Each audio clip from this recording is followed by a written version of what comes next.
It's fun to get to think through with you guys. Thanks, Wes, for the invitation, and Kriss as well. Bruce, Jess, thanks for coming along. To come over here this morning, one of the things that Jess and I used a GPS that someone gave me for Christmas. And this GPS someone told me is a very appropriate gift for me because I travel a lot and I'm very fascinated by map kinds of things. And the one thing that I really like about the GPS, I said to Jess today, is I like to mess with it a little bit and get off track and see if it can catch up to where we're supposed to go. And it does a really good job, and I like to irritate the voice, and the woman never gets irritated when she's speaking back to you the directions that you need to go. But sometimes she takes a while to regroup. And so this morning, and one of the things that the GPS says when you get here, and so when we're in front of the church, it says, "You have arrived." And it feels like such an existential spiritual proclamation when she says that. It's something I forget every time that I hear it, till I hear it again, that she says it, and that it's kind of an interesting thing to hear. I work with congregations and with new ministries and with a variety of sorts of places and people within Mennonite contexts in the Northeast Corridor. And I think that we mostly live with the reality of wanting to hear and of expecting to hear, "You have arrived." That we will get to a place where some crazy voice from the GPS will tell us, "This is the way, this is where you're supposed to be, and this is how it's going to work, and welcome into the kingdom of God right now."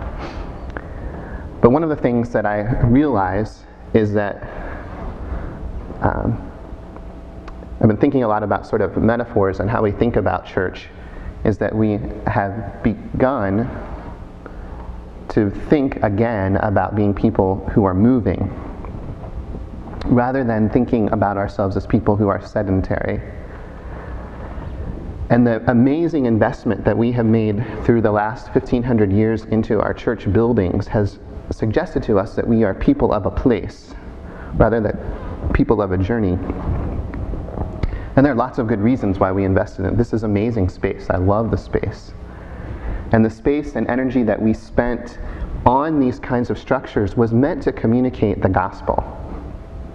Wes was saying about his sermon here with the stained glass, and I just was at a Catholic Mass on Ash Wednesday and amazed by the energy to communicate the story to persons who are not yet able to read, that's invested in architecture. But somehow, between those steps, we have gotten used to being a people of a place rather than a people we're part of a place that communicated something, that said something.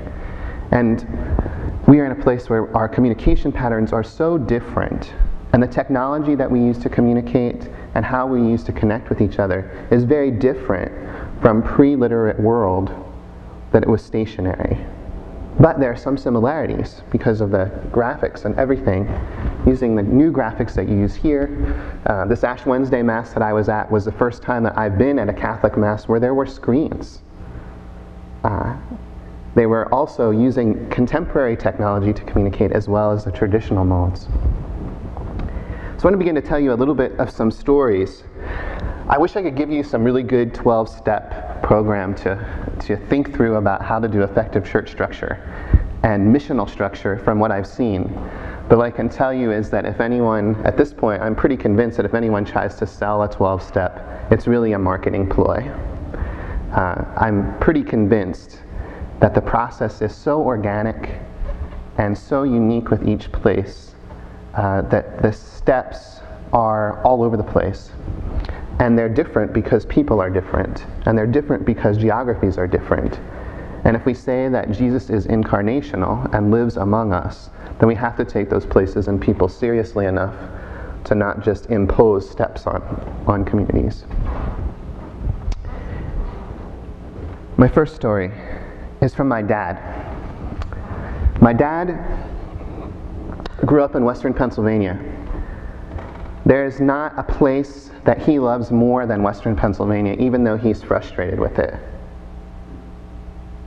My dad grew up while the steel mills still worked, while the jobs were plentiful, while the haze still hung over Western Pennsylvania, while the trolley cars still ran in and out of the city, while there were still 5 and 10s all over the place, and good Catholics went to Mass, and good Methodists like him went to Sunday school and church. But somewhere in the 70s, that story began to fall apart. Probably somewhere further back than that, when malls started to be built outside of Johnstown where they lived. And my family themselves moved to the suburbs out of the Eastern European ethnic neighborhood that they lived in. And my dad got a job working for a Japanese car dealer. And all of his friends made fun of him for working for a new company called Honda.